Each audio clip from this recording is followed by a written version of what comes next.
allegiance to the flag, sir. I pledge allegiance to the flag of the United States of America and to the republic for which it stands, one nation, under God, indivisible, with liberty and justice for all. A moment of silence for the men and women in the armed forces, our veterans, our first responders, those fighting the good fight in Ukraine, and those that are suffering from the military conflict in the Middle East. Thank you. Katie? I'd like to recite the American's Creed by William Tyler Page. I believe in the United States of America as a government of the people, by the people, for the people, whose just powers are derived from the consent of the governed, a democracy and a republic, a sovereign nation of many sovereign states, a perfect union, one and inseparable, established upon those principles of freedom, equality, justice, and humanity, for which American patriots sacrificed their lives and fortunes. I therefore believe it is my duty to my country to love it, to support its Constitution, to obey its laws, to respect its flag, and to defend it against all enemies. Paul? I got it. Irene Scarborough. Irene?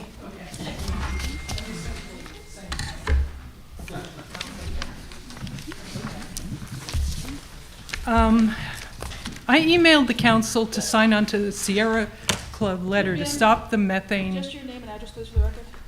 Irene Scribilo, 205 Pumpkin Hill Road. To stop the methane gas expansion in Connecticut over a month ago. I've been informed that no town representative from New Milford has signed on as of today. There's a compressor station slated to expand in Brookfield, 5 miles from my home and near the Wisconsin Middle School in Brookfield. It's a 4-state expansion on the Enbridge-owned pipeline to bring massive increases in methane across New England for export. Major spurs of the pipeline run through New Milford. This is very much a local problem. The compressor station slated to expand, doubling or more in size in Brookfield, is 5 miles from my home. Gas pipelines and compressor stations present human health concerns as they release chemical pollutants into the air, often at higher levels than the national air quality standards. They emit significant quantities of nitrogen oxide, fine particulate matter, carbon monoxide, benzene, and formaldehyde that pollute nearby communities. See, he's complaining. That's not cool.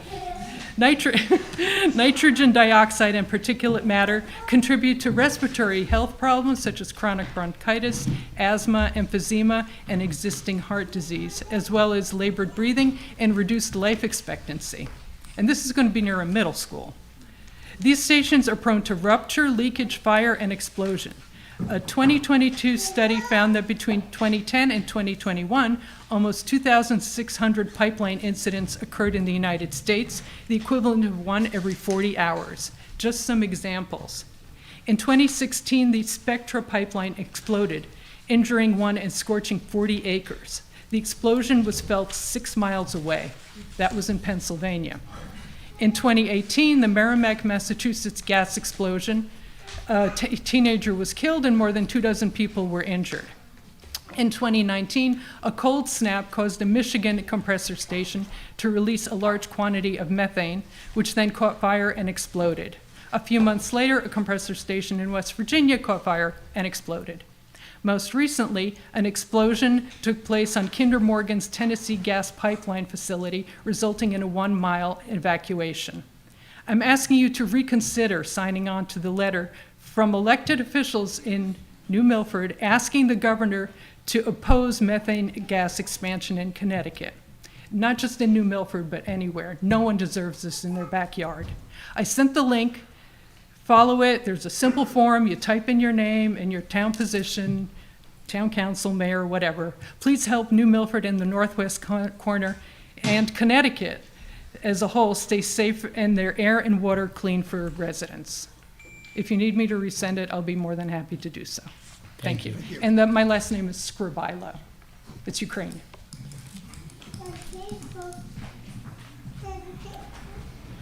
Eileen Monahan.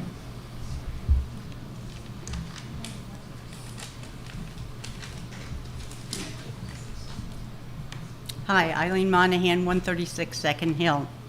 We're here to talk about what's been in the newspapers, which is Airbnb and short-term rentals.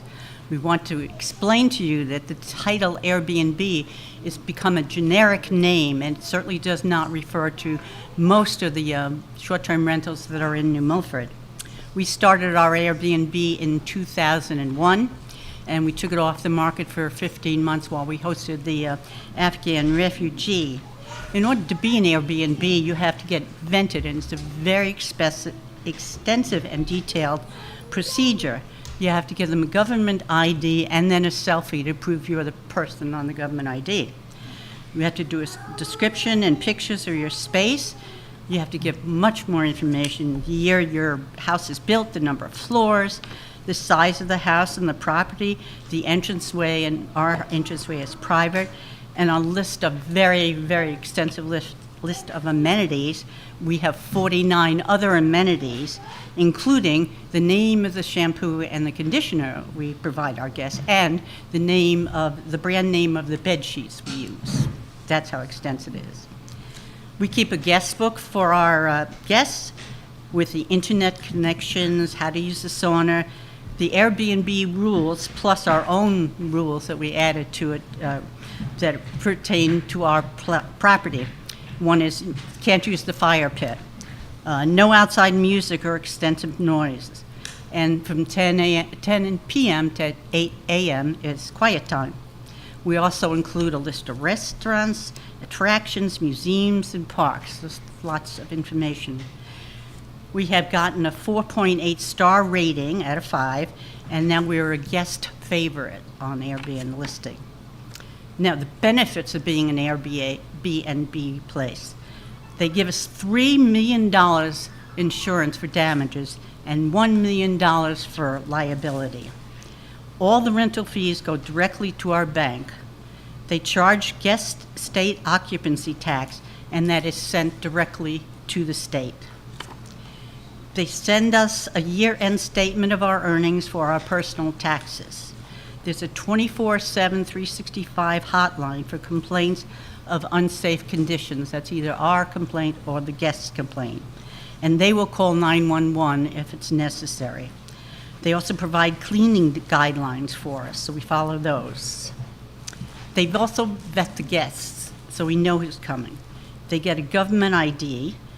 When the reservation is confirmed, we get a contact information, except their home address. We don't do that. We get an extensive profile of the people who are coming. They tell us the reason they're coming, their pictures, their Airbnb travel history, and number of years they've been with Airbnb, and we can see comments from previous hosts. They rate us, and we rate them with a star and a narrative, so we know who we're getting. By the time they arrive, we're comfortable with our guests. We make every effort to greet them. When we're not home, we take our property offline. And we've had fascinating experiences. Our first Airbnb guest had a father who was dying up at the hospital, so she stayed with us for a number of days. We had a Pilates dancer stay with us for a whole week, and her first reading was, when we first met her, she was an Army brat, and this poor girl had not had a decent meal, so we invited her for a dinner with us. And during dinner, she talked, and we talked, and she said her father was a West Point grad. Oh, what year? 1993. Oh, that's the same year as our son-in-law is a West Point grad. She calls her father, do you know Ken Wick? I said, oh, yeah. They were graduates together at West Point. It's been fascinating. We just had a Chinese family come in from Beijing. They arrived on Monday afternoon. They flew overnight Monday. They left Thursday, and they were flying back on Thursday, and they brought their teenage daughter here to see Canterbury School. So we had a Danish envoy from the UN and his family. Our own dentist family came in for a family wedding. We have lots of weddings, and the cute one was 2 camp counselors from the camp up in Kent came because they were really tired of seeing camp kids, and they wanted a private weekend alone. So it's been fascinating and interesting, but we want to stress these, not everybody is an Airbnb guest. They have to go through this vetting process to become that guest. Okay, thank you. Thank you. Eileen. Is the PIN number the same? You changed it, right? Oh, we have to turn it on.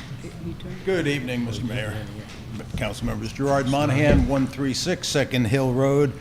Picking up where Eileen left off, I'll look at the overall picture. I think we can stipulate that short-term rentals fill a need and provide an overall economic benefit to the town. Our guests always have had high praise for the town's beauty, vitality, and wide range of attractions and restaurants. For a start, as an April story in Spectrum stated, there are more than 1,000 Airbnb rentals and VRBO rentals in town. That is totally incorrect. And I am concerned that the journalist did not do anything to verify that information. By my count, there are 60 Airbnb rentals listed in New Milford. Many of the ones listed on VRBO duplicate those on Airbnb, so they're nowhere near 1,000. In addition, based on their descriptions, it appears that 45 of the 60 are actually whole house rentals, as opposed to what we do, which is part of our house. Then there are multiple other sites that offer short-term rentals. Homes to Go, Vacation Rentals, Rent by Owner, Apartments.com, and Expedia, and more. Some of these listings identified as short-term rentals include the Homestead Inn, the Maple Leaf, and Red River Motels. A complaint aired in April from a resident on Second Hill cited parties at a nearby Airbnb. There are 2 listings on Airbnb on Second Hill, neither of them anywhere near the complainant's residence. So let's not conflate Airbnb with all these other sites. As Eileen explained, Airbnb takes great care to ensure both guests and hosts meet exacting standards. Here are some questions. How many complaints have been filed with the town? With whom? Have they been verified or investigated? And where do we go from here? Short-term rental restrictions nationwide are a total scattershot. At the state level, Connecticut has been weighing regulations as well since 2018. Locally, towns treat short-term rentals as in an equally erratic manner, from no restrictions to total bans. New Milford needs to be and can be better than that. For a start, we must differentiate between owner-occupied properties and those that are full houses in a landlord-type situation. New Milford should establish a committee to examine the options and develop a comprehensive, logical set of regulations. Keeping the landlord-type rentals separate, let's consider the owner-occupied properties. Some suggestions and questions. Could create a new zoning category. Paragraph 4 of Chapter 025080, which deals with bed and breakfast inns, can be a model by eliminating the references to kitchens. Everything else would be the same. Could require registration of owner-occupied short-term rentals, presumably with the zoning commission. Could limit occupancy to the number of beds listed on the website offering. We'd even recommend a 3 strikes and you're out program for complaints. First complaint, a written warning. Second complaint, a substantial fine, maybe $2,500. And a third complaint, a ban on using the property. Basic questions would need to be addressed, including who handles the registration, to whom would complaints be addressed, who would investigate the complaints, to whom would fines be paid, who would coordinate inspections, and how would these regulations be enforced? So we both would be willing to sit on any committee that the town would consider. Thank you. Thank you. No others. Someone's trying to phone in and they can't get in. Mike?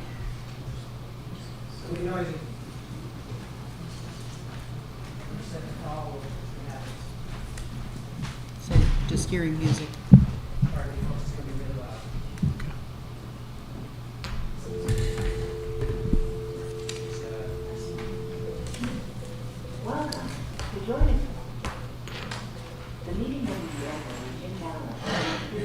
enter the meeting number.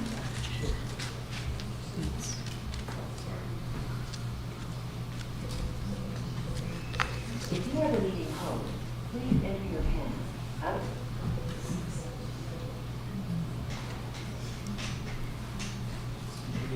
All right, I'll tell him try again. Thank you. Thanks, Mike. Okay, anybody else, Paul? Okay. Katie? Okay. Item number 4. I think someone just, Oh, hi, Tom. Okay. Item number 4, I'd like to move that we accept items 4A and B for the consent agenda. any discussion? All those in favor? Oh, Mr. Mayor, there was Aye. Aye. change to the minutes. Hang on. Oh, page 10 of 11, the meeting should be, short-term rental meeting should be July 22nd, not January 22nd. I'll try to Okay. push it ahead. Clerical change? Thank you. Okay, so everybody got that? Everybody okay with the clerical change? Okay. All those in favor? Aye. Opposed? Any abstentions? Thank you. Mayor's comments? Thank you. First, I'd like to start off with a very wonderful thing, and that's to honor Ms. Stone, who happens to be here tonight, so if I can.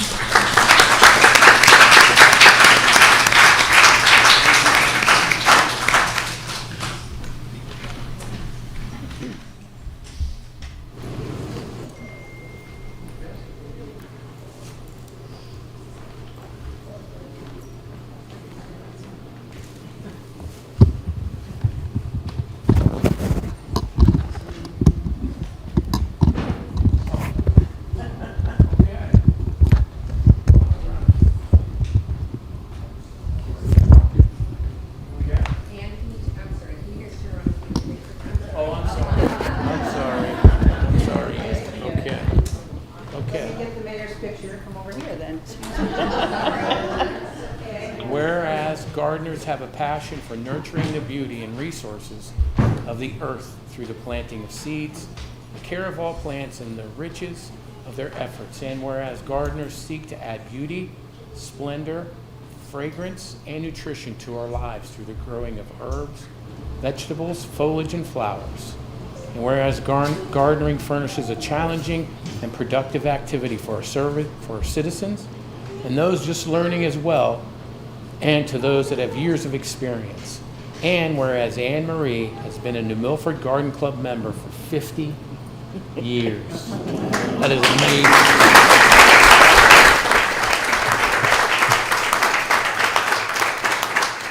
You have held every elected and appointed position in the club. President for 9 years, vice president for a total of 14 years, flower show chairperson 4 times, as well as a co-chair. Program chairperson for 8 terms, totaling 16 years. Chairperson of the Garden at the Historical Society for 25 years. And attended Federation Public Property Schools, and was chairperson of the Garden on the New Milford Green for over 10 years.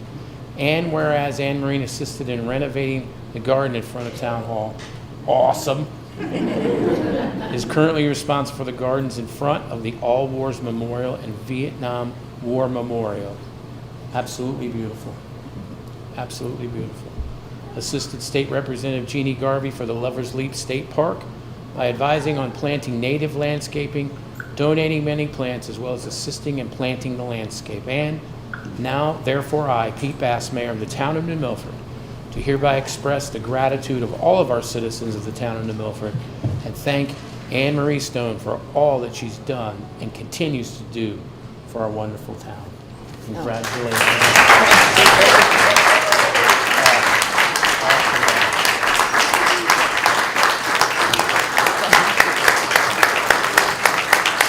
I can't tell you how much I've gotten from you. It's been a joy for me to meet members of the Garden Club, Helen Marks, Barbara Street, Eddie Krause, who's here now. All of the people that I've met, it's been wonderful. I've gotten so much more out of it than I've ever given. Really appreciate it. One little quick story I have to tell you. there's a little saying that says, don't count your life by the breaths you take, but by the breaths that are taken away. And I had an experience with a young gentleman who was a veteran, and he came down while I was working on the All Wars Memorial. And he said he was going around to pay honor to a friend of his and going to all the towns that his friend had lived in, and he lived in New Milford. And we were standing there talking, and he said that his friend had passed away in Afghanistan, and it was his birthday that day. We're standing there, and it was sunny, bright out, and then all of a sudden the sun shower came over, and it looked like teardrops on the memorial. We both stood there, and we couldn't talk. It was just so beautiful. And the next couple of days later, I was walking across to the garden again, and this truck stopped, and I realized it was the same gentleman. And he handed me a $100 bill and said, here, please take this and plant something in the garden in memory of my friend. I went right down and spent the whole $100. Planted him that day. But it's things like that that really take your breath away, and there's more than I could spend the rest of the night talking about it. It's been a wonderful thing being part of the Garden Club with all the wonderful friends that I've made that I would not have made otherwise. We can't thank you and the Garden Club enough. The town is spectacular, beautiful. That's all because of you guys. Can't thank you enough for that. And Kathy Behringer is one of our really great leaders and has really gung-ho. She's like an Energizer bunny. Love it. Thank you very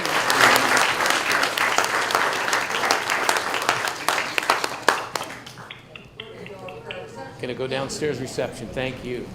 Thank you. Thank you.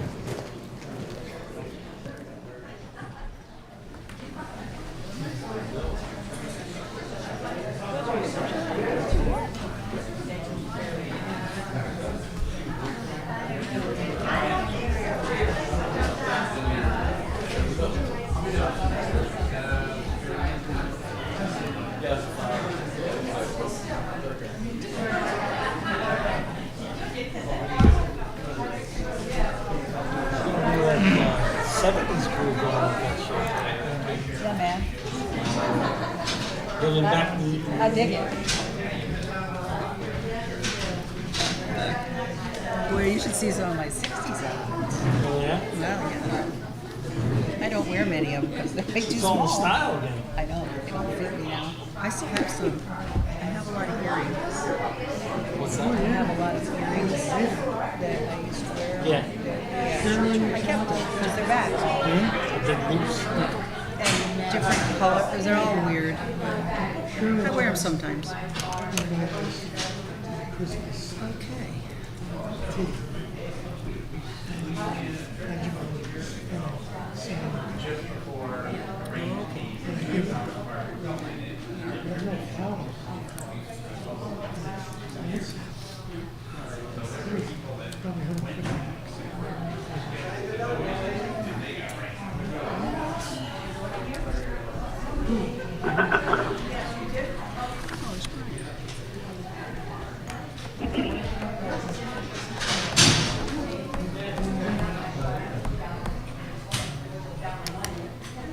Is that,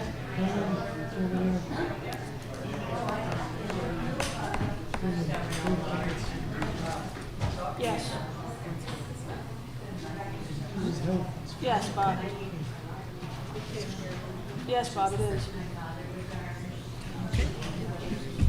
Okay.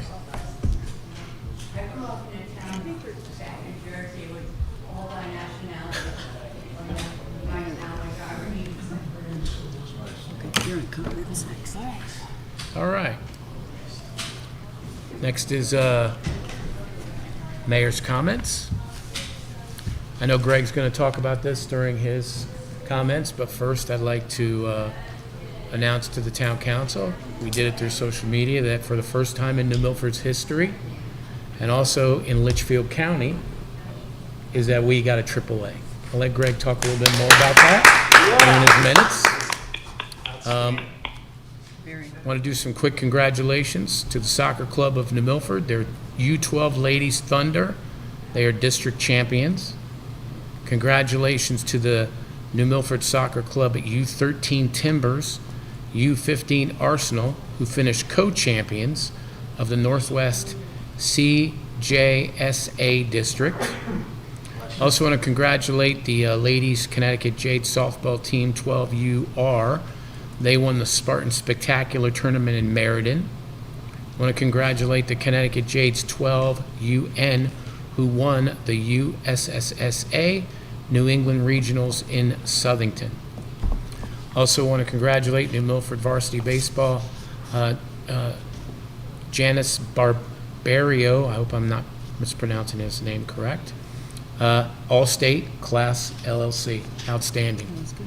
Want to congratulate this year's New Milford Bulls coaches. For the 7Us, Pete Wilkins, 9U, Sean Yankowski, 11U, Bill Lebrando, and 13U, Mike Appling. Also, big congratulations to our New Milford High School graduating class of 2024. Done very, very well. Thank you also to the teachers, the staff, our administrators. All did a phenomenal job. Want to thank Christy Martin and the staff of the New Milford High School Adult Ed, as I was able to go to their graduation as well. Wonderful to see those young men and women, graduating from adult ed. Most of them have jobs, and then go into school on top of it. And it's great that they ended up getting their GEDs. Want to congratulate our newest Eagle Scout, Morgan Mariano. And thank you to Michelle Mariano for inviting me to the Eagle Scout ceremony, which is outstanding. I love going to those. And just to see the number of Eagle Scouts we've had over the last couple of years is astounding. Yes. Astounding. Want to congratulate George Barnett. We know him from Board of Finance. His time there. He's now a playwright, and his play, Oat Squares, is now playing at Theater Works. You can go to their website and purchase tickets and check out a wonderful play. Want to congratulate New Milford Andrew Rodini, who now is pitching for the D1 Scarlet Knights, which are part of the Big Ten. New Milford played for Canterbury School, has an ERA that's unbelievable. He was pitching in the Futures Collegiate League with a .60 ERA in 3 starts. Pretty amazing. Spoke with Donna Hespy and the board with the New Milford Ambulance, as they now have their new ALS fly car, which is going to be very supportive as we, pretty much now man our own ambulance corps. And it's part of the non-transport paramedic service to our residents. And it also helps when we do mutual aid. Want to thank Mike Walters, who's president of the Northville Amateur Radio, and members of the association. I was at their open field drill that they had this past weekend. And we're going to have Mike come and talk a little bit in the next few months about how they're a really big part of our resources, especially during emergency management. If we do have an unfortunate situation where our cell towers are down, our phone lines could be down, they would be a tremendous partner in making sure that we had communications both internally, meaning within our town, and also externally. We'll talk more about that. Also want to thank 3 veterans. They continue to do the garbage pickup and nip bottle pickup along our town right-of-ways. Last that they did was Sullivan Road, which is about a mile. They picked up 11 pounds of garbage, 22 nip bottles. On Larson Road, which was about 3/10 of a mile, they picked up 2 pounds of garbage. On Lakeville Road South, which is about to Sullivan Road, which is about 5/10 of a mile, they picked up 2 pounds of garbage. Carlson Roads, they did about 2.27 miles, they picked up over a pound of garbage. Old Town Park Road, which is half a mile, to Carlson's Road to Sullivan Road. They picked up about 2 pounds of garbage as well. So we're starting to see some of the areas where they've been before. We've seen some reduction in garbage, which is good news. Also, starting July 1st at the recycling center, they're going to be doing bottle redemption. Any bottle from any vendor they will take, and I'll provide more information for that, but already there seems to be a lot of interest from our public in doing that. New Milford Police, our statistics for this week, and talking with Chief Ceruto. So far for motor vehicle stops in the year 2023, this time in the year 2023, we had 945. This time so far, we have 2,196. That's an increase of 1,251 or 232% increase. So thank you to the men and women. Thank you here to the town council for appropriating some overtime, and also with the grant funding that we received. And accidents in the year 2023, at this particular time, there was 418. 71 were in parking lots. This time now it's 411. 66 were in parking lots. And even in the summertime, where you have increases in accidents, we're still down 7 from a year prior. So hopefully we can continue with that, as well as when we do pull people over, it can lead to DUIs. And in the year 2023, we had 12 by this time in the year 2023. This year so far, 27. So we are seeing that these stops can also help in other ways. Real quick, some infrastructure things that we have that we're working on. The Mariel Bridge that we're continuing to work on, looking at that being completed. I know Jack can talk a little bit more about it if we want. In November, they're pouring the northern abutments footings, and they're currently on schedule. The Brookside Avenue Bridge, we're waiting for the permit for pending. The Van Car Road Bridge is 100% design, and the RFQ for the inspection services is currently in review with our Public Works Department. Sand Road, 90% of the design work is done. And Wheaton Road, we're going to have a public meeting on the 15th of July from 6 to 8:30. And Jack, that's virtually, correct? That's virtual.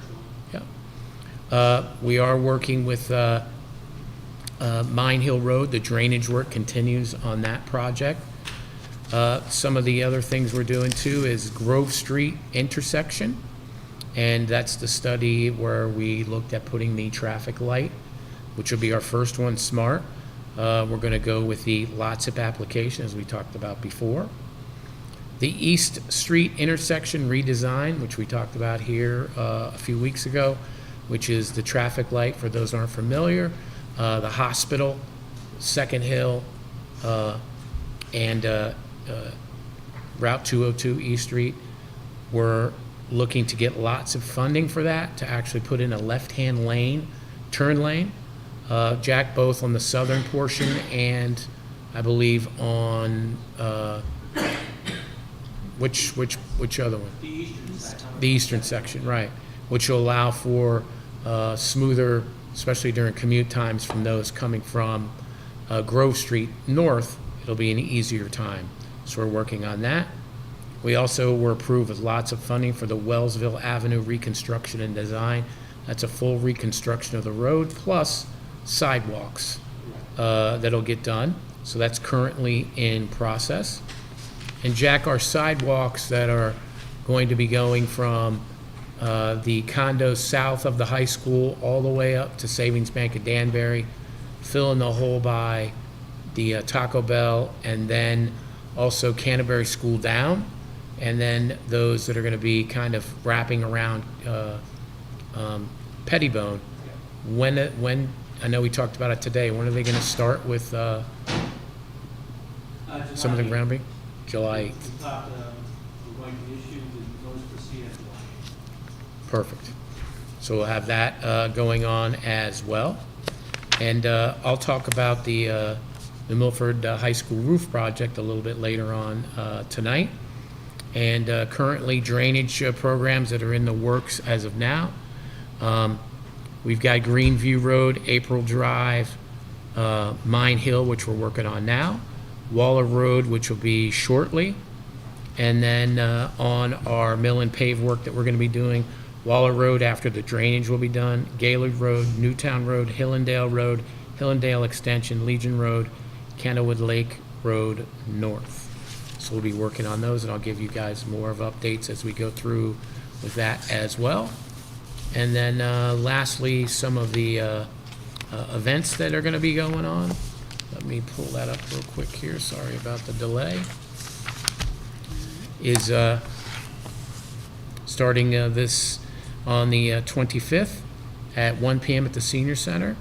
They're going to do a presentation, Greatest Sitcoms of All Time. So if you like sitcoms, check out the Senior Center.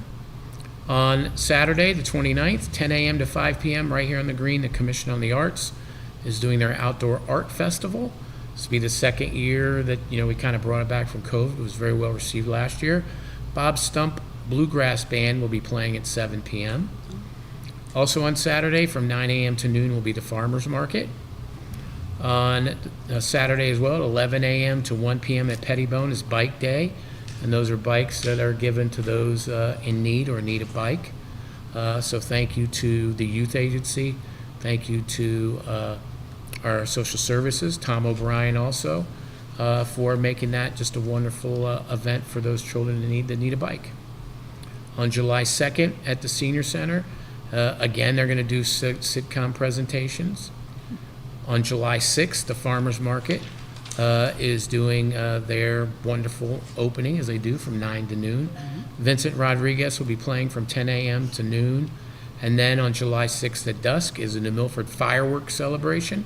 The Women's Club's going to have their flag cupcakes to hand out to everybody. And there'll be a concert there as well. Prior to that, at 5:30 p.m., Celebrate 250 Subcommittee with the Daughters of the American Revolution. We're going to do a special flag raising ceremony and a ringing of the bells. Also, you get a chance to meet Roger Sherman, who will be here. And you can sign a giant Declaration of Independence that we'll have. So it'll be just a great thing, starting at 5:30 and then going all the way through to the fireworks. July 12th at El Roncito, which is behind Johannes, thank you, is the Summer Luau from the Senior Center. Trivia night will be on the 12th as well at Harrybrook Park. On the 13th will be the Farmers Market, music by Dan Sawyer. Then July 14th, I think there's a few tickets left for if you want to. The bus departs for We're Off to the Races at Saratoga for the Senior Center. So if you still have it. And lastly, 6:30 p.m., Bank Street will be our third Rock the Block. Nashville Drive will be playing. And then on the 20th, 10 a.m. to 5 p.m. here, Litchfield Artisan Festival. We had the initial one here on the green.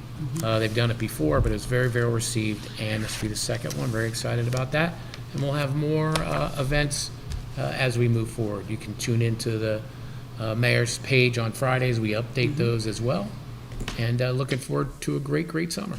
And the calendar, it's the community calendar. Yep, you can go on the too. community calendar. Also, you can check newmilfordnow.org as we have a calendar there as well. Well, I think getting Roger Sherman to come. is That's pretty worth cool. The trip downtown. Absolutely. Doug him up. Okay, Katie?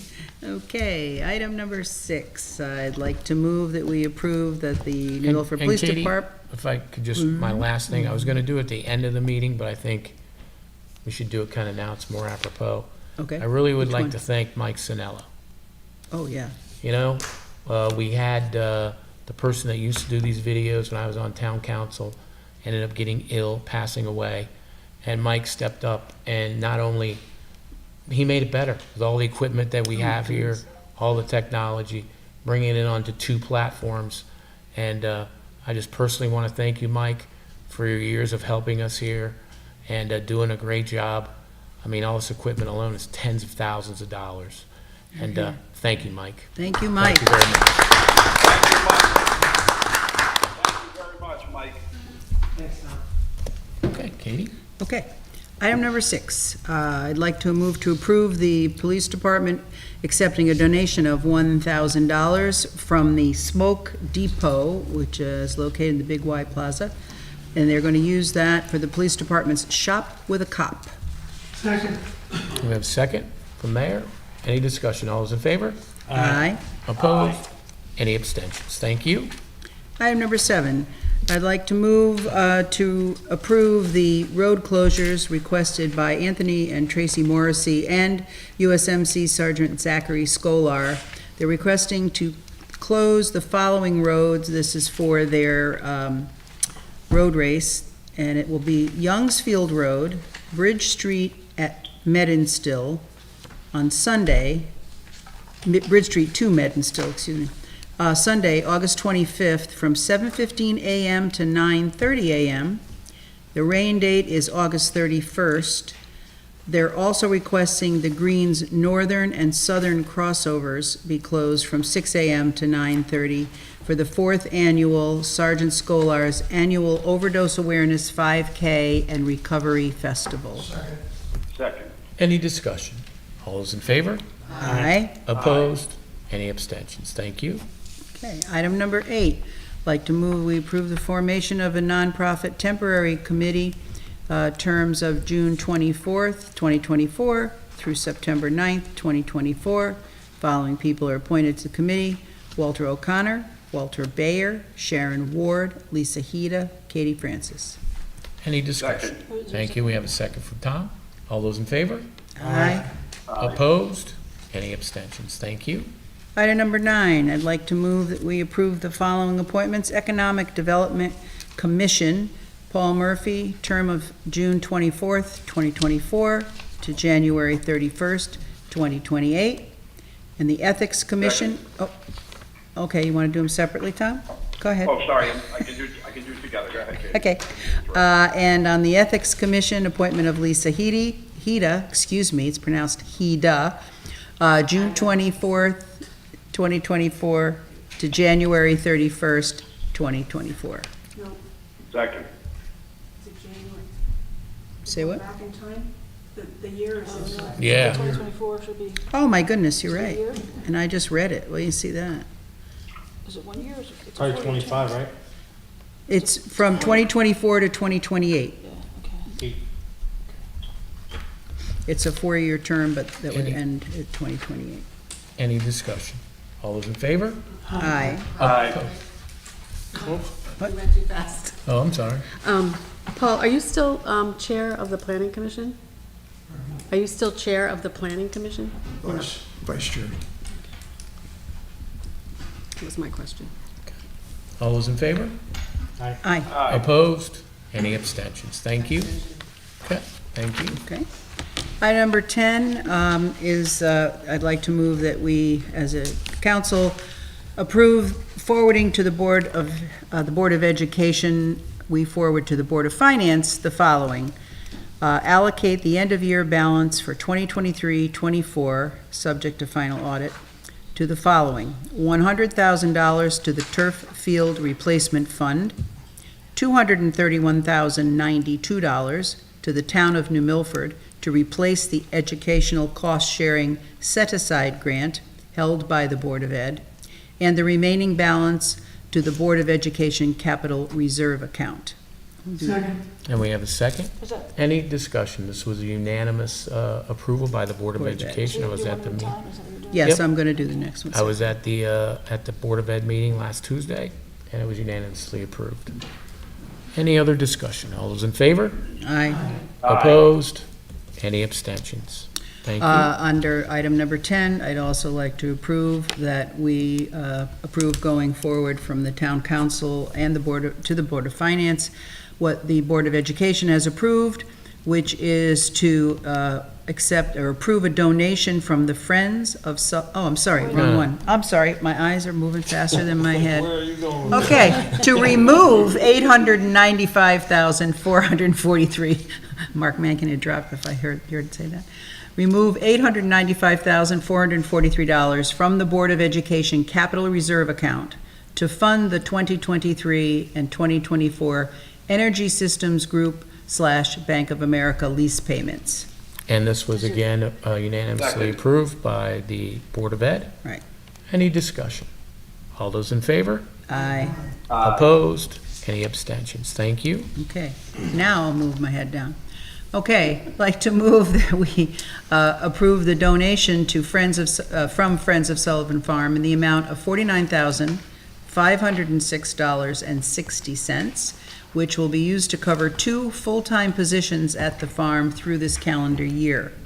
The funds should be broken down as follows: $41,398.50 to be placed in the payroll account 1044190351000. $2,608.10 is to be placed in the town's benefit account, and $5,500 are placed in the town's medical account. Second. Any discussion? All those in favor? Aye. Opposed? Any abstentions? Thank you. Okay, and our finance director. Right?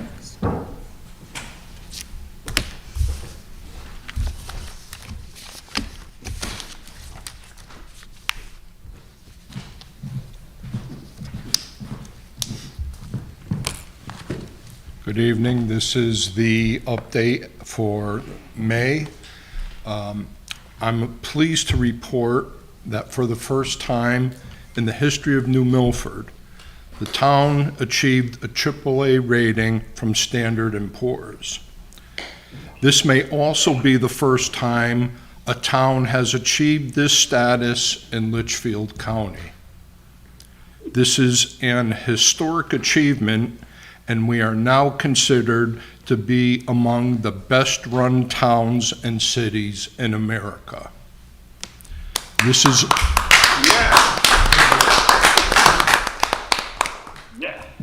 This is long overdue, in my opinion. This is something every resident can and should be proud of. Expenditures. Expenditures on a cash basis are running at 85% of budget. On a straight line basis, they would be expected to be running at 92%. Salaries are running mostly at the straight line trend as expected. I see no issues with expenditures at this point in time. Revenues on a cash basis are running at 99.1% of budget. Taxes overall are running at 100.4% of budget, with current tax collections at 99.4% of budget. Many revenues are running at or above the straight line average. In conclusion, on a cash basis, expenditures are at $103,288,988.90, and revenues are at $113,711,033.76, leaving a positive cash flow of $10,422,044.86.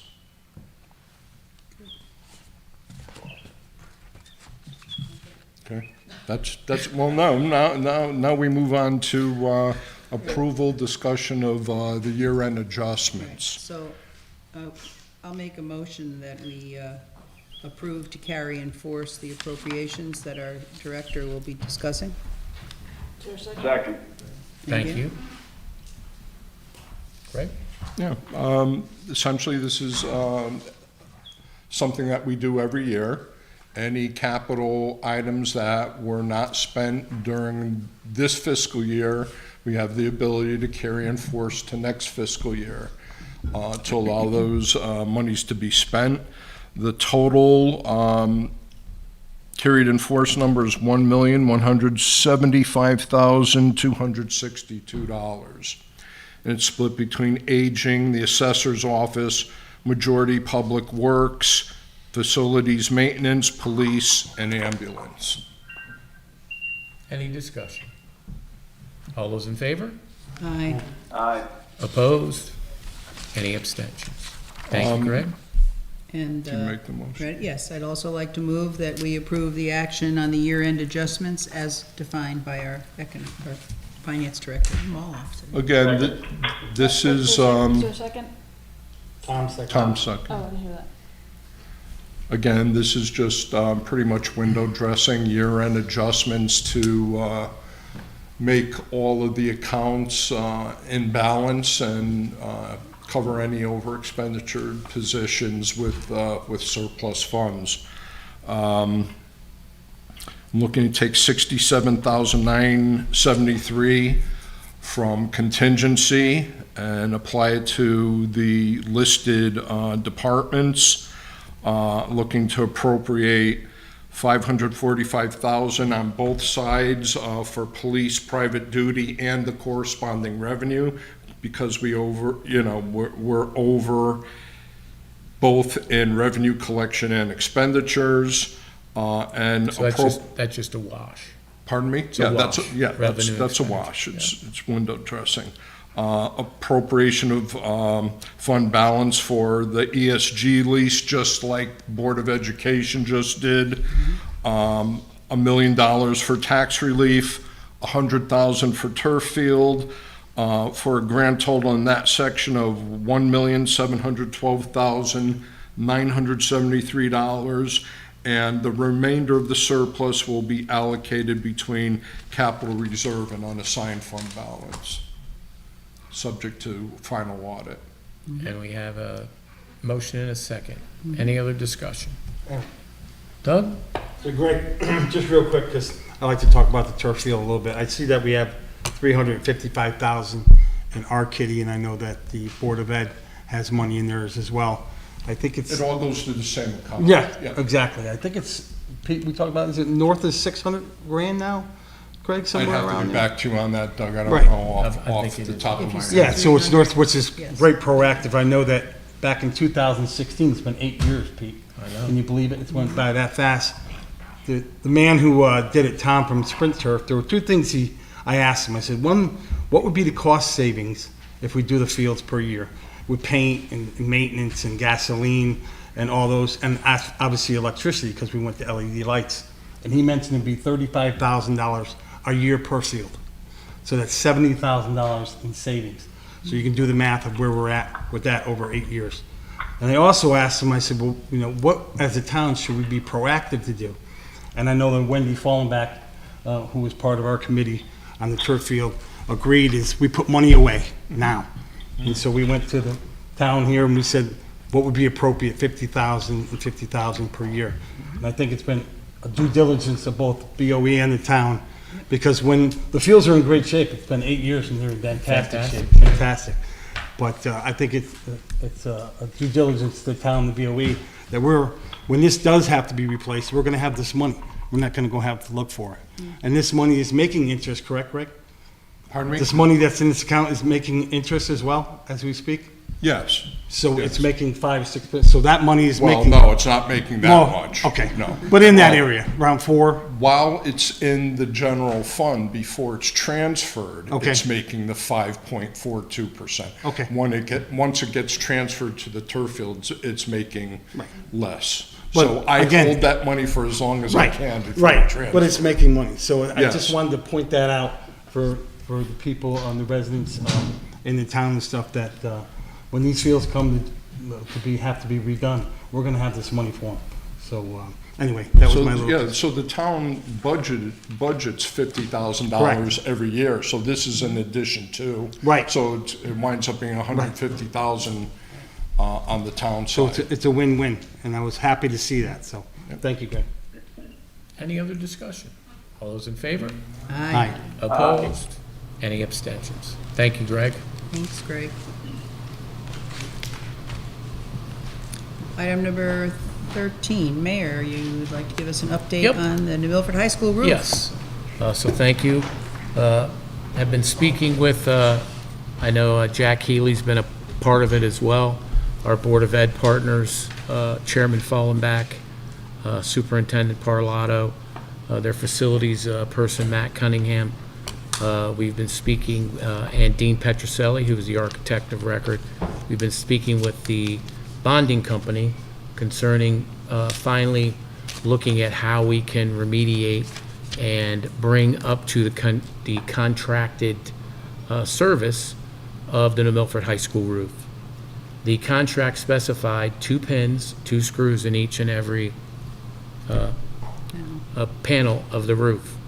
As we've talked about here before, there was a few panels that they pulled up that had shown that there had been 1 screw versus 2 screws. We've been adamant as a town, especially on the town side, and Randy can attest to that as well, that they are going to live up to the contract. Good news is, they are.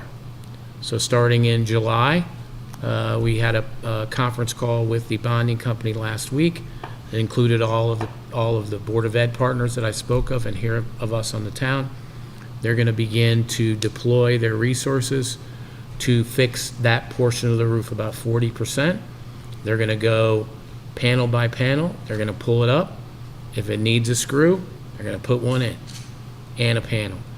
There's going to be a clerk of the works on the job. They're going to take a picture of every single panel, every single screw, every single pin, clip. And they're figuring it could take, to the most, depending on the weather, about 100 days, and then it will be fully completed. Garland, who's the manufacturer, is on board too. We spoke with them as well, and they're going to warranty the roof after it is completed. And then the high school roof will be completed as per the contract, which is what we all want. So I wanted to thank our Board of Ed partners. I want to thank the superintendent, the chairman here on the town council, and will be our Board of Finance, because I'll update them as well, is that we did speak with them, and they did agree to do the right thing, which is make the high school roof contractually like it should have been all along. So that's kind of the update. I'll continue to update the council as we move forward with the project, and just look forward to this getting finally completed. Good job. Thank you, Mr. Mayor. Thank you. Okay. Item 13B, I'd like to move for discussion and possible action on providing summer lunches to children in need through Camilla's Cupboard. And, Second. Thank you. We have And I have Angie here. Angie that's here with Camilla's Cupboard. Kind of the history, we've talked about this before. Angie at that time was the chairman of the Board of Ed. And we were talking, and one day she was telling me, she's like, Pete, did you know that at that time, and it's higher, and we'll talk about that before, but about 25% of our children are on free and reduced lunch, and those children could be vulnerable, especially this summer, because that's really the only hot meal that they get. So I went to Angie, I'm like, what? I'm like, okay, what can we do to kind of help that? As we all know, statistics show that children especially, if they don't have the right nutritional balance, there's all sorts of issues that can happen, whether they be physical, mental.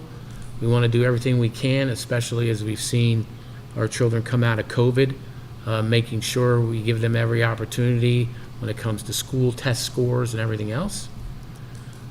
So we started serving back then through the Lunch Bunch and with our faith community and handing out these lunches. And then Angie said, I think Camilla's, the group that she started, we can handle that. We could take that over. I'm like, great, let's do it. So Camilla's has been doing that. I'd like to read a couple of things, and then Angie, if you could kind of come up and talk a little bit as well, was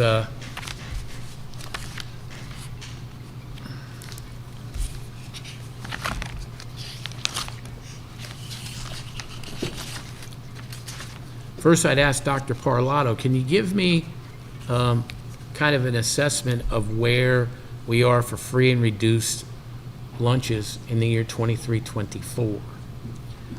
So she had told me that they are at 33% of our students are eligible in New Milford for free or reduced lunch. So it's gone up from 25 to 33%.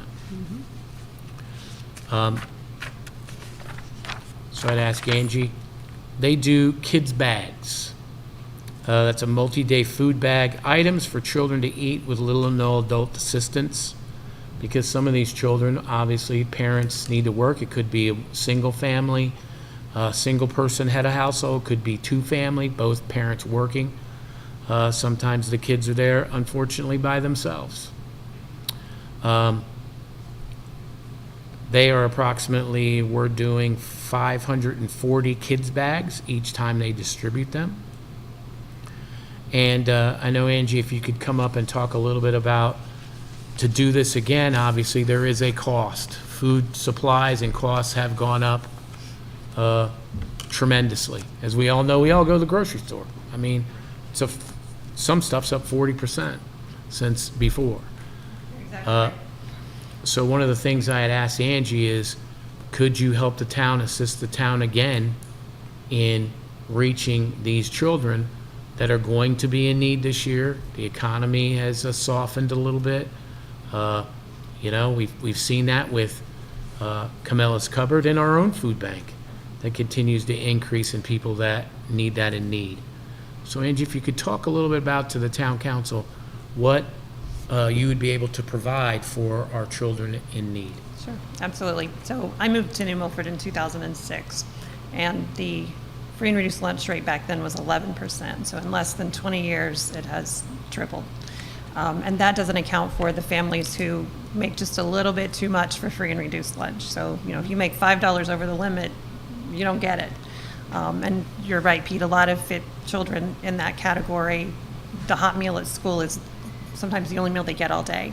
And when we started the program back in 2018, I didn't know if we'd have 25 kids. I didn't know if we'd have 225. We had about 125 that first summer. And as Pete said, we do pretty close to 550 students every Friday now. And I'm happy to report that what we give them now is much better than what we gave them back then.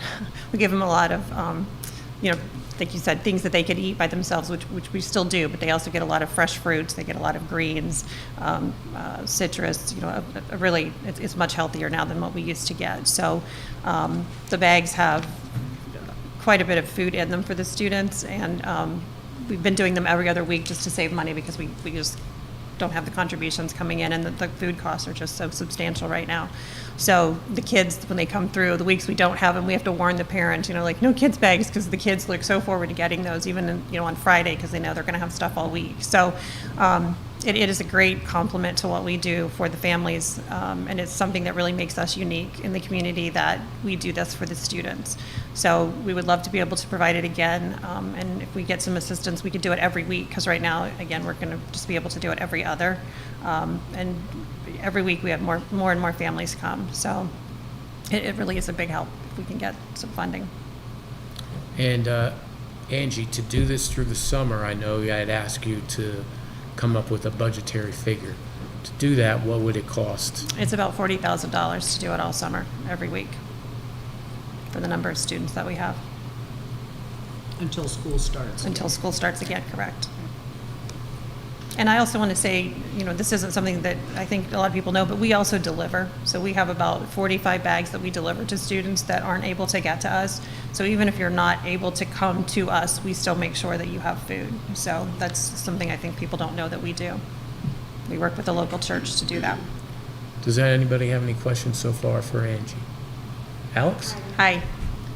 The ages roughly of the students? So we say as long as your child is in school, and we have pushed that a little bit. Like I know we have some college students, probably under 10, but you know who were our students for a number of years and now have graduated and are living still at home. But the majority, 99.5% of our students are 0 to, well, obviously 0, they don't get a bag, but you know, toddler to through high school. Mayor? How do they get the food distributed to them? So originally when we first started, they came through every morning and picked up a lunch and a breakfast. But with the gas prices going up, families ask to do it once a week. So every Friday they come through and pick up food over in John Pettibone. We're over there now. And it's a drive-through service. They pull up in the front circle and our volunteers load the food into their cars and they drive away. So we've got it down to a science. If you haven't been over to see us, we invite you to come over and see our operation. It is quite something, to be honest. Thank you. Doug? Hi, Angie, how are you? Good. First, I'd like to commend you and all your volunteers. You're a well-oiled machine down here. I have a great group of volunteers. Thankless hours that those volunteers come, not only just on Friday, No. but all during the week. Yep. And so you guys should be commended. And I think as a town council, we represent the town. I think that this amount of money is minuscule to help out the children of this town. So I'm all for it, giving this money to them. I think it's an extension to the social services of the town to help them out. So thank you very much. And Doug, also, I did reach out to Ivana from our social services. They also are going to be helping and assisting as well with availability of additional food to parents that have children that go to the food bank. So I think assisting both with Camellas and with our own food bank, I think this would be a good opportunity to make sure that kids in need, especially young kids, especially in the summertime, have the ability to have, a good nutritious meals for them during the summer. Then obviously they go into the schools during the year, and then you have the free and reduced lunch opportunities. Yes, I support $40,000, absolutely. No child should go hungry, ever. Ever. So I'm with you 100%. Thank you for everything you do. Is that the number? Okay. I don't know, is that going to be the final number, 40,000? Yes, that's what she said. about Yeah. 40. Angie, thanks. I mean, I know you do a great job with it. I just want to confirm, verify, or whatever, because I've been asked this. These are families who live in New Milford, correct? You are correct. We verify every family to ensure that they live in New Milford. Thank you. Just And wanna now make is that to say that one doesn't slip through? No, but, I mean, we do all that of we course, can yeah. do Yeah. to make sure. Yeah, and that percentage of kids that need lunch is fast going past 33%.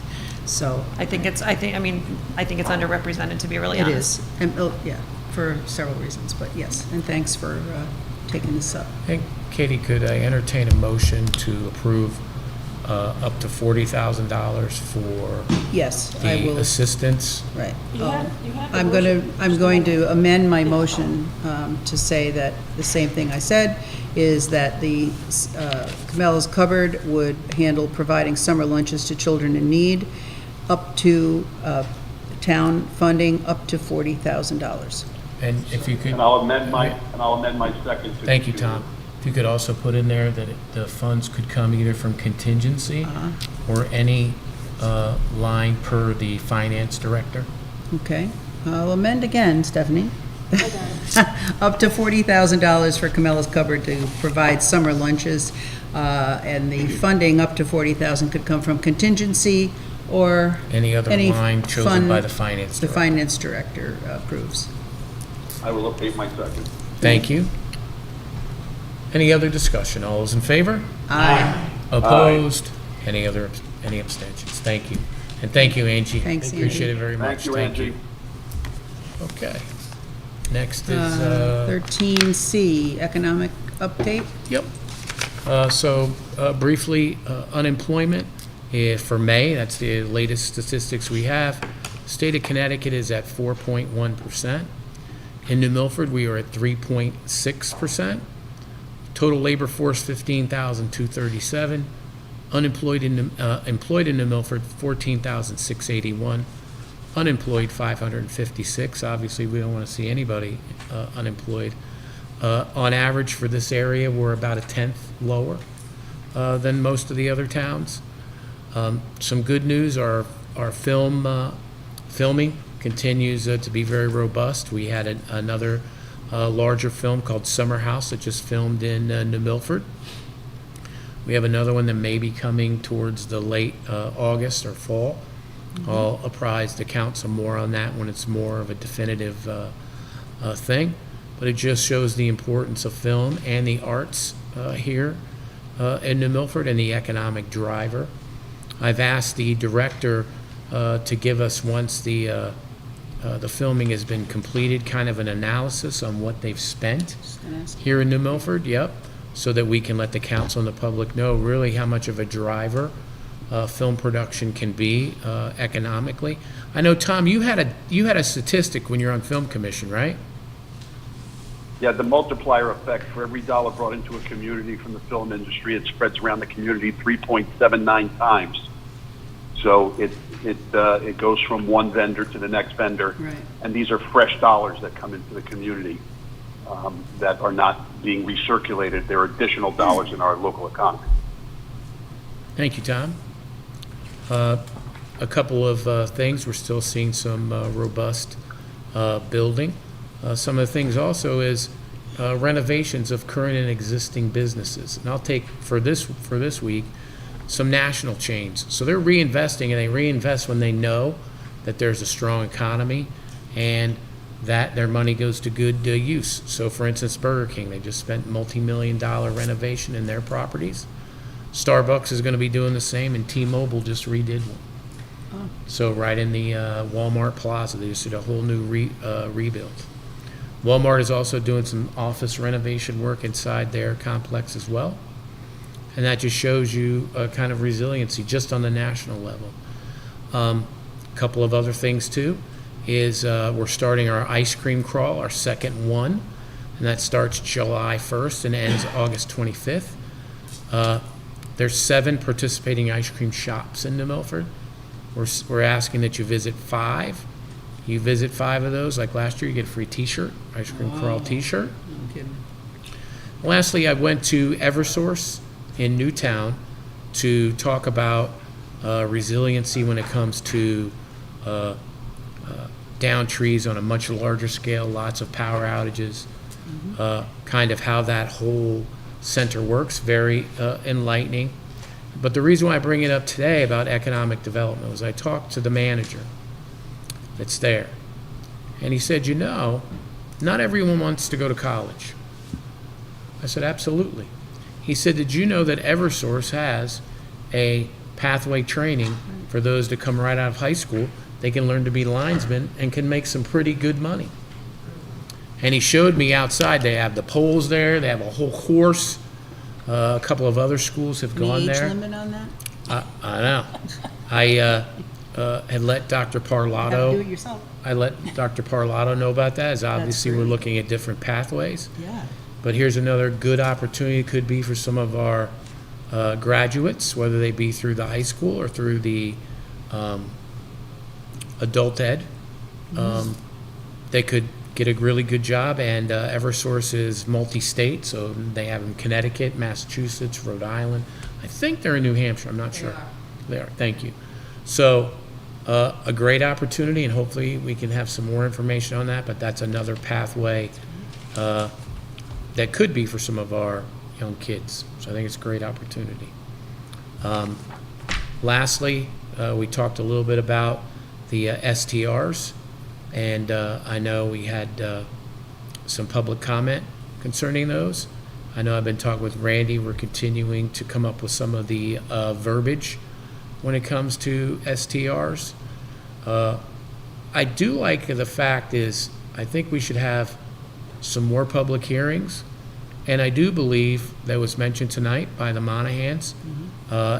Once we get through the public hearing, to maybe have a small subcommittee of some of our public that have some experience in it or concerns as a resident, to kind of do a very quick subcommittee, and maybe one of our town council people or 2 could help and assist with that and bring it back to the council so we can have some more information when it comes to these properties. I think, What's everyone's thoughts on that? I would say this, that first, is that I was glad to hear what the Monahans have to say. I'm not a host, but I'm a user, and you brought out some of the very good points with Airbnb, which is just that's a term, and you can't, as you said, you can't lump everybody under that because people don't all go through that way. However, if you look at their modeling, the way they work with the people that are coming to rent and with the hosts, it's very strict and prevents a lot of the things that I think people are concerned about. But again, was brought up by Jerry that how many complaints have we had?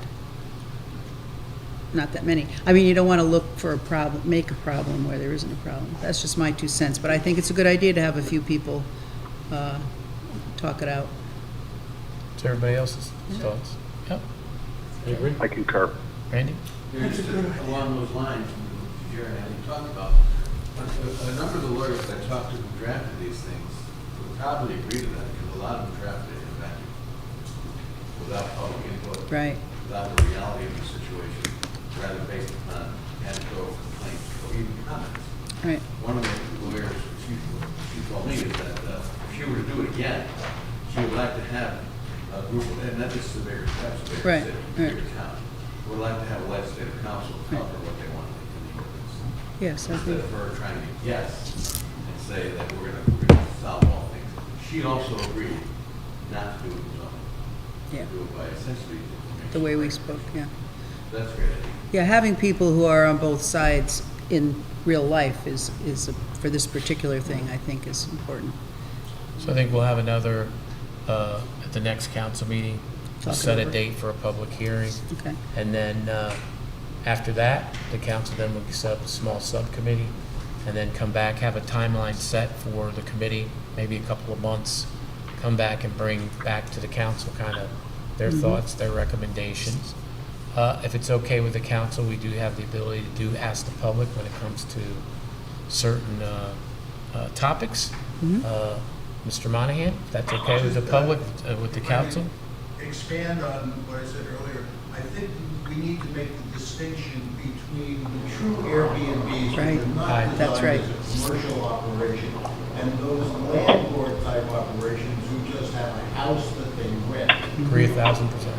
You know, there needs to be that distinction, the difference in the regulations. Because Airbnb takes out, one of the things that the council had brought up was that, how are taxes paid, right, for people who are making income, and you brought it out, so, you know, that's one of the other things that could just make a difference in the way people look at it. And then, yes, Ms. Monahan? One thing we really didn't cover is our thought about getting some fees to get a permit from the town. Because there was a lot of discussion about the extra time, fire marshal, health department, and how do we cover it? I think they can be covered by fees. Yeah, and the fees I think, would need to be reasonable, because the true Airbnb type operation is not a money-making business. You know, yes, there is profit until you factor in depreciation and stuff like that, but. That's the kind of thing that a committee could. Yeah. Absolutely. Yeah. Okay. And then, kind of the last two updates, the Women's Business Development Council, who do great work. They're having a couple of items. First is they have a Connecticut Direct Supplier Summit and Matchmaker event. That is being hosted by the Connecticut Center of Advanced Technology. And this is to connect small and diverse suppliers with large buyers in the region. It's enhancing the local supply chain. The key feature is Business Matchmaker, virtual one-on-one meetings. You can go to the website, and you actually can do this online and register. Also, Business Loan Online Drop-In, which is Wednesday the 26th from 12 p.m. to 1 p.m. Again, this is virtual. Samantha Cross, she's the Personal and Business Finance Director. You can get access to a capital advisor. They can give you some questions. You can discover business loan options, which could be very important for businesses, especially when it comes to cash flow management strategy. Would that Also- information be put up on your Yep, page? absolutely. That's good. It'll be on the New Milford Economic Development page. It'll be on our website as well. Marketing Made Simple, the power of the 4 Ps, mastering your market mix. That's Thursday, 11 a.m. to noon. That's another virtual one as well. Talk about email sales funnels. Sounds important, especially in different businesses. I remember those quite a bit myself. That's Thursday, July 11th from 1 p.m. to 2 p.m. Again, virtually, and we'll make sure those are up. Do you have their, I've dealt with them, their website? It's WBDC, is there something else in there? .com. Oh, it's just that? Okay, so WB as in boy. But there'll be D as in dog, hyperlinks C to it, so you can click right on dot there to com, the right, classrooms. just in case somebody wants to Yeah. jot it down at home. I Also, the suggest it. Small Business Development Center, we have a very good one. Nelson does wonderful work for us, Marching, and that's the Danbury office. They also are doing a July cohort, Managing Money in Your Business for Connecticut Small Businesses. This is an in-person one. It starts July 10th, and that's in East Hartford, Connecticut. Definitely worth the trip. If you have a small business, you'll have Amanda Transon. She's the Financial Literacy Program lead. You also have Valencia Bagaglera. She is the Education Training Program Advisor.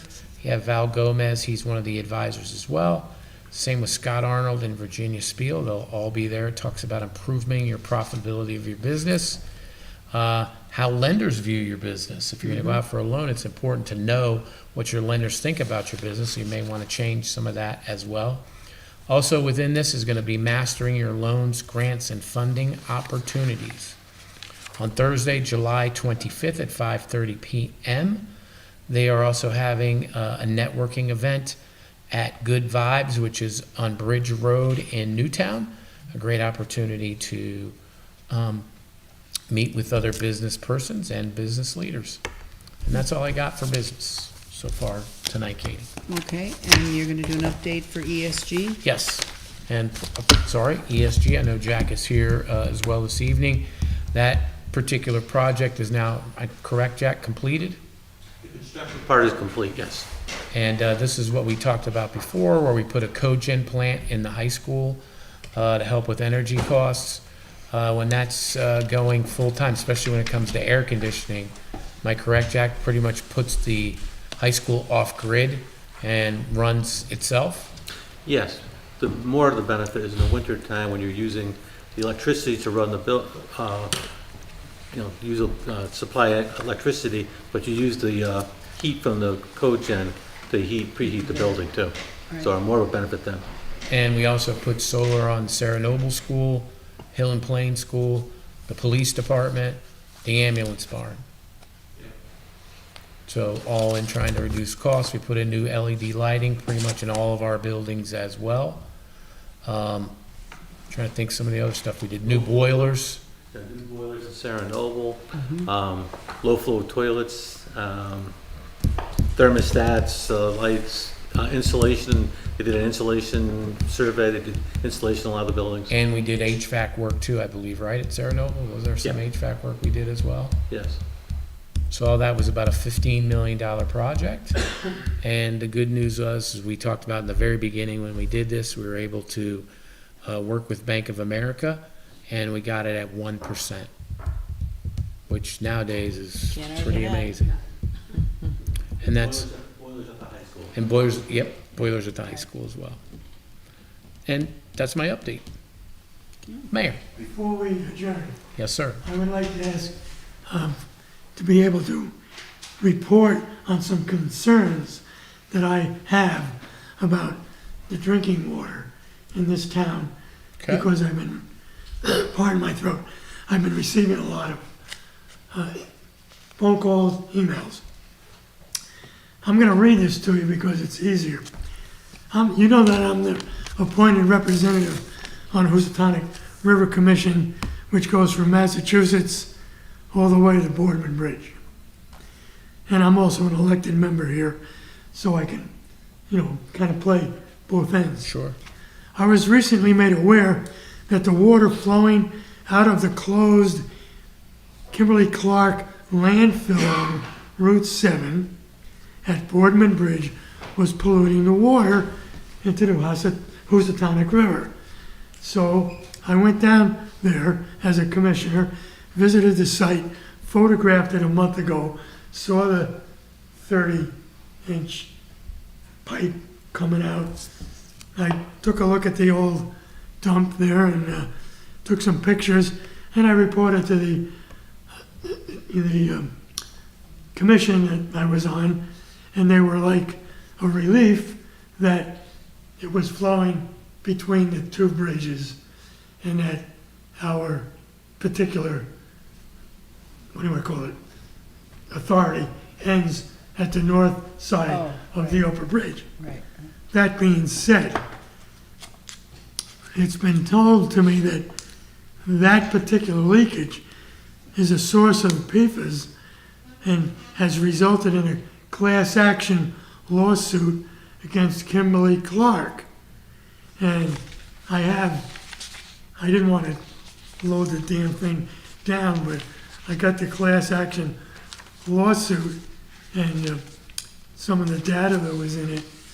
But it's got a list of people who are the plaintiffs against Kimberly Clark, and it was filed on the 21st of this month. So there's a lawsuit. Doesn't really involve us, but it does involve us. Basically, it's because the aquifer on Indian Field is under our downtown. You know that. We're sitting right on that Indian Field aquifer, and it provides water to the citizens, not only on the aquarium, but and people that might have wells. It's been tested positive. This is what data that I received, and it's all part of this thing here.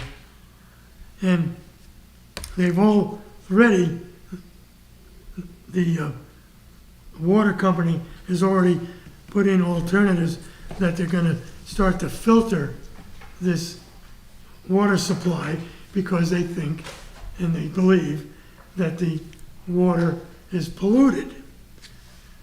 So this is all, catch this one, underneath the proposed DPW location. This aquifer and what the DPW wants to move off of Youngsfield Road up into the aquifer. And I received, this was a picture of the 30-inch culvert that is leaking constantly. And this is the aquifer. And this is the point for the DPW's move. It's not in the whole aquifer, Indian Field. But this is very disturbing to me. And the Connecticut Department of Environmental and Energy Protection, called DEEP as you know, has indicated to the town at a recent municipal program meeting, I think that you attended June 4th, that the DPW plan, which was to move Youngsfield facility to the field site, which is the Browns Field. This thing up here that they want to go is a Browns Field. And I think you were at the meeting, you probably had it brought up to you. There are no DEP permits, though Jack has told me that he has a permit from our Wetlands Commission, for that area. The plan calls for... So Mayor, not to interrupt you, but which meeting are you talking about that you said that I was at? It was called Municipal Assistance Program. For grants? For the grant, for grants. For the whole deal. And I received the whole packet. Yep. Went through that. I read it. I go, holy crap. There was pages of stuff, this and that. And I said, what's going on here? And the former Century Brass property is a brownfields. And my understanding from reading that document that was given to me, that it could be denied, though it's only apparent and there's no denial. The plan here calls for capping the cement slab, which is contaminated with PCBs. Now, I come from the Housatonic River Commission that's been dealing with Pittsfield, and we're in the rest of the river reduction, but it has not been reduced. I get worried about that because how far is the rest of the river? It's not down here. The site they're talking about is located over the Indian Field Aquifer and is in an aquifer protection area. This is a dedicated area of protection that prohibits any new regulated activities to be conducted. So when you move the facility, you're going to have to do the regulated things, oil, gasoline, repairs, all that stuff going to be conducted. Now, my other concern, my fourth one, is that the class action suit in place is concerning pollution, and it's calling for remediation to protect our citizens, for the town's water supply, and for the aquifer itself. It's 61 pages. I read 16 pages, thumbed through the rest of it, and it's got a lot of comments in there. And it's been out there as a potential suit for weeks, but it was filed June 21st. Just a couple days. I just want to ask a question. You read back, you said that when you were reading that tested positive? Kate, I'm sorry. But Randy, just for housekeeping, I think we should add this to the agenda, right? Because this is not an agenda topic. No, it should not be discussed unless it's on the agenda. Because Right. that's why we're not Right. on it. So I don't want to discuss. I just want to bring it up as my concern. Why don't I check into that class I wanna action know suit? if the test is Nobody bothered positive. telling the town attorney to file it. But it has nothing to do with the town. But it might. Right, right. With the aquifer, yes. Why don't I find out Which what test? the class action suit says, and I'll read it. Now, Because isn't there 2 class action suits now? We don't know. Isn't there one? I You only have one, you received saw. one. They may have combined them. I don't know. I don't want to read off the thing here. No, and you're right, Bob, it doesn't, Mayor, it doesn't involve the town at all. No. But it involves the town. I mean, does involve it's our citizens. Very indirectly, but it does. That's why I'm concerned. No, we're not a defendant in the case. But No, I should find no. out about it.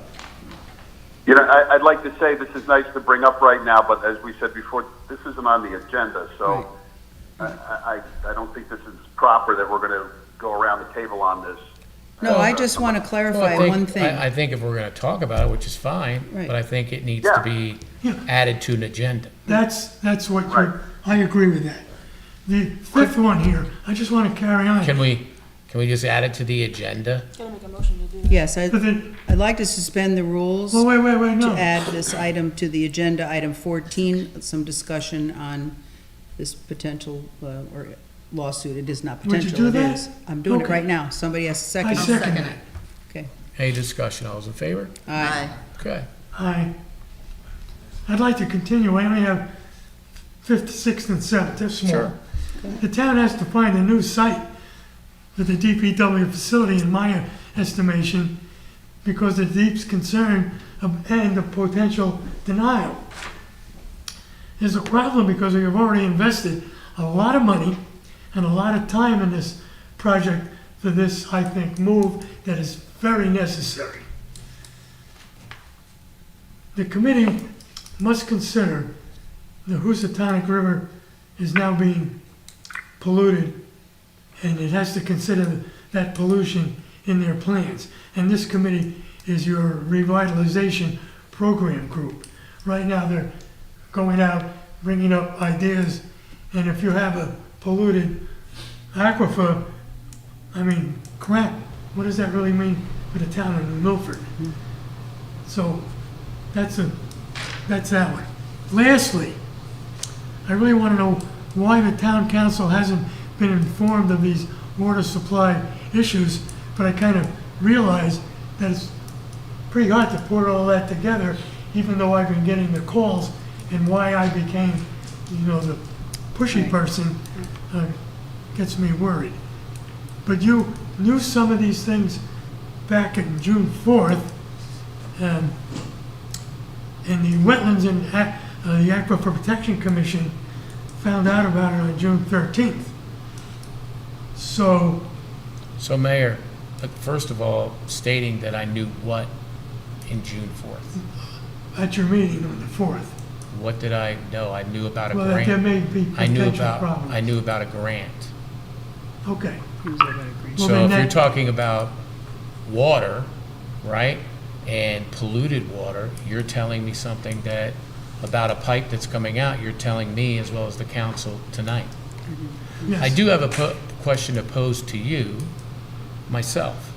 Yes, The main aquifer, I think we can all agree, is by Peegler Hill, correct? That's where they draw the water. That's where the station is. Is that what that says? Correct. yeah, on the aquifer, I don't know exactly where all the drills are, but I know what they're saying is that the Housatonic River is full of PFAS coming from the Kimberly Clark. Can I just ask, excuse me, So- Doug, could I just ask the one question? We're talking about, you said it tested positive. Yes, Positive by who? By DEP? well, Because we have the Connecticut State and we have I think the class action suit is is, the one that's gonna. does it give a number? That's, I just have want to the know as number we of the go through all this class action conversation. suit. I think we need, Yeah. according, from Yeah. what Randy's saying, I think if we're But it- going to publicly talk about Yeah, I don't- something that has Yep. been termed polluted, I think we need to make sure Yeah. that that is I'm absolutely That's why crystal I'm clear. bringing it up. Right. It's my concern that these things come to me and they're saying the Yes. river's polluted, Right. the aquifers polluted, and I want to find out why I'm the only guy that's So getting someone it. said it, but I get you, yeah, okay. So Okay. I just want it clear for people who listen to us and watch this, that this is someone said in a suit, not a potential suit, I it's- guess. But doesn't make it because that true. doesn't mean That doesn't anything, make doesn't it mean it's true. true. Okay, so then you have to go to court. Right. Okay. Yeah, Right. that's why I was wondering if they were mentioning tested to what degree positive, you know? Oh, Because, we have two levels, the Wait a state and deep. And That's I'm, what- and I'm hoping I'm hoping these results were given to our health department, I hope so too. the health district. Kimberly Clark landfill runoff, according to document 29 for this case. Yeah, but we don't know what that is and who did it, Wait a so, minute, yeah. it says that I don't think we should be- PFAS 17.4, and that's PFAS with the S, and the PFA, the OA, was 5.91. So, I mean, these are things that are there in that, But Mayor, does it say who tested the water? No. that's Like what I wanted to ask. Like what laboratory tested it? It probably does say that. In there? Is But there I a way, didn't read- is there a way you could send us or send Randy? Yeah. Yeah. Yeah, because it's written there and it goes into a court, No, you it's know. 61 pages. I went through it looking. Good luck, Randy. I went through the thing and looking Yeah, I to would, find I out if I would can much find prefer labs Randy and and some numbers. But they're legal minds calling look you. at this And- before we have a understand. public discussion about this. And I agree, Tom, we should do a lot of due diligence. I do have a question for you, Yes. Mayor.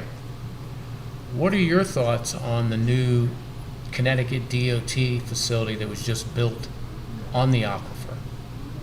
The Connecticut one? Yeah, it's just built on it, Right, right on Route Right. 7, right on the Right. aquifer. right on, you know where the old Right on Indian garage Field. was? Right there. All big, new, brand new, bigger. I haven't looked at that. Take a drive-by. Okay. It's big.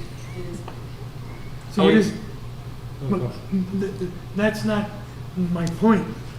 We know that all the regulations will be met by Jack's committee, group, to make sure that the oil, the gasoline, the nuts and bolts are clean. But you went to the meeting, that municipal meeting, for the review, or at least For talking about it, for a grant. for the grant. It wasn't to review what's going in. It wasn't to Right. review, It wasn't about the it water. wasn't to review the Okay, DPW. That's what DPW does. okay. This was to get grant funding as we're trying to look to move a DPW facility. And might I add, for those that are watching on TV, this is something that started way before my time. This I know happened, that. you know that, Mayor. Oh, yeah. This was done way before me. And this is just trying to actually have a safer, more environmentally sound structure than we have today, which is 1940s buildings that have been built in the 40s. I was appalled when I was in your seat. You know, Mayor, I said, absolutely. "Oh, God," I said, these guys, they're eating lunch here, they're going upstairs, downstairs, everything is all over. And you know, Mayor, I'm very safe to say, knowing Jack Healy, here of us on the town council, and the public at large, I think we would definitely make sure that whatever building we put up on Century Brass would be environmentally sound, would meet all the specifications that DEEP, also DPH would put on us, EPA as well, right, Jack? Because an EPA site, to make sure that we did not harm water at all. As well as the riverfront people. I understand that. Can't talk about that. The input I'm getting is that there are questions that it may not be able to be moved because it's on an aquifer. And so that, right on the Indian Field aquifer, that was their concern. What are you putting that thing on that aquifer for when you could have, it's already a brownfields, and it was apparently, from the stuff that I read, it has not really been closed as a brownfield. You can't go out there and, plant tomatoes. Okay, that's the thing I Jack? have. So all I'm gonna just finish up. Absolutely. I don't want to scare citizens. Citizens, please don't get scared. But it's very serious. When I was appalled when I got all this stuff. It's a Gordian knot to me. I don't know how to unravel it. I think we have to go to educate the public, which we've been talking about as a council, but we haven't done anything yet. Maybe we've done a little bit. I gotta be careful there. This thing is moving faster than I ever thought, and that's why I brought it up here. I think we've got to get our act together, because I don't want us to have a polluted aquifer and an aquarium that is having to filter stuff. But by the way, this, what's it called again? I gave it to you. The class action is going to be for every citizen of it says it on the bottom there, for all the citizens of New Milford, so that the winners could be the people in New Milford if this thing goes right, and that this whole deal having carbon filters at your house or a carbon filter system at the aquarium, maybe, I'm not saying a moot point, but partially solved. So my wife says to me, should we get our water tested? And I'm going, well, after all of this, I'm saying, maybe I should, because I'm not sure. Well, okay? And I know Mary Jane is the one that initially told me about PFAS, and I was going, yeah, well. But then I've been watching this thing grow exponentially, and I think we got to do something. And, I'm sorry, Doug, I'll let you go first. So, Bob, the information you got, was that information that you got for yourself, or was that information sent to Sent to me. So all this information that you're reading from was sent to you, not information you had? Well, correct? it's the Correct? lawsuit. It's the class Yes, action. I'm just asking, none of this is your information, it was all This this. is, this is, Right. this is part Right. of the, Right, I'm just saying, this is what was sent to you by this class action, so correct? no, some of it was sent to me. There was a copy of the municipal meeting you went to. So I'm just a little wary when somebody says, they say it's polluted, and that No, there's no, no. nothing attached to they. That's all, I want clarity on who they is. It would be the law firm that's filing the class Right, action. well, I understand that, but they is no proof. Right. I don't see any proof, I just hear somebody saying they. The allegation is different.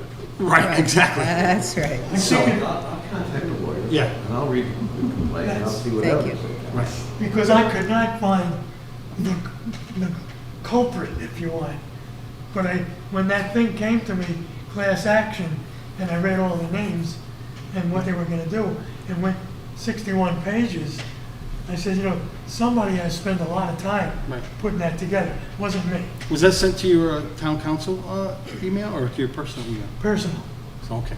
Yes, somebody gave it to him, because he's on the Housatonic. No, I understand that. I Commission. didn't know if it was sent out as a general to the council, a person as yourself. But it's No, no, public, no. it's a public document. Okay. Alex?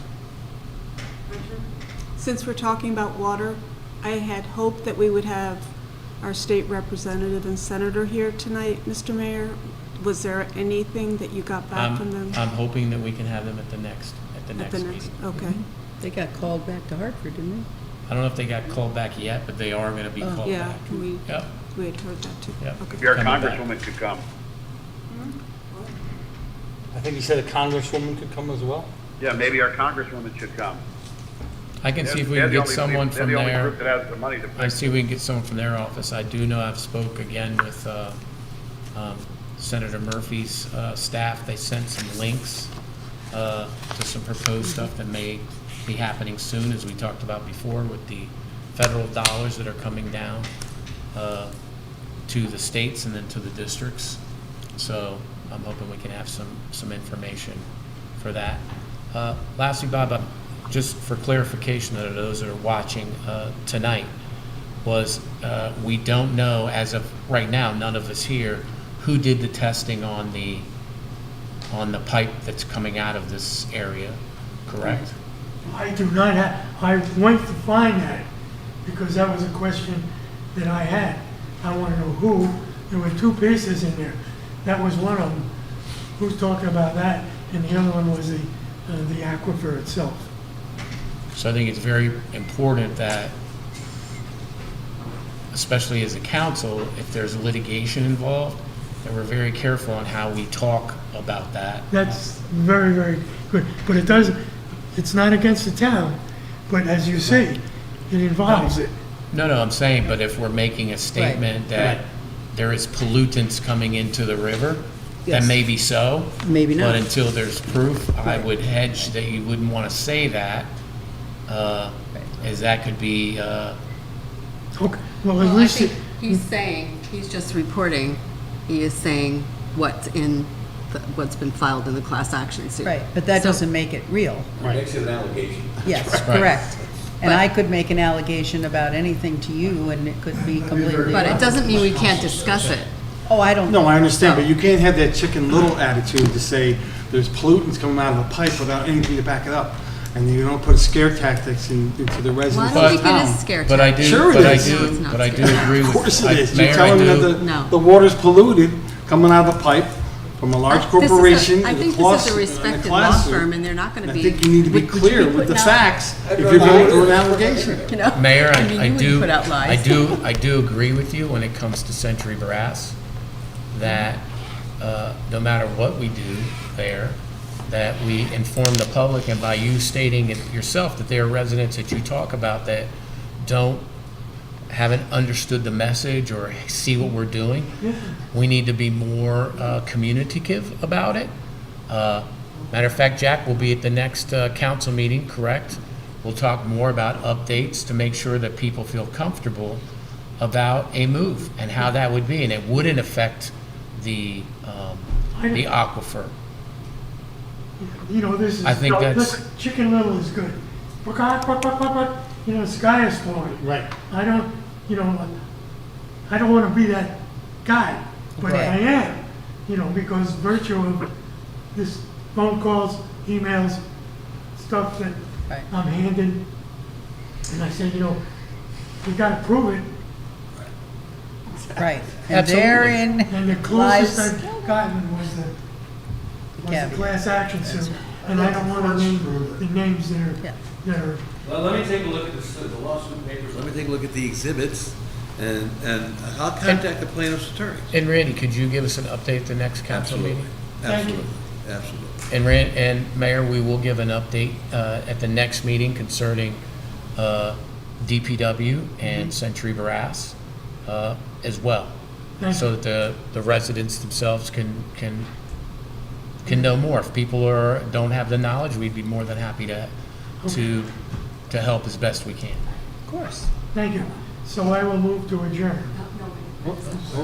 Mary Jane? One further question.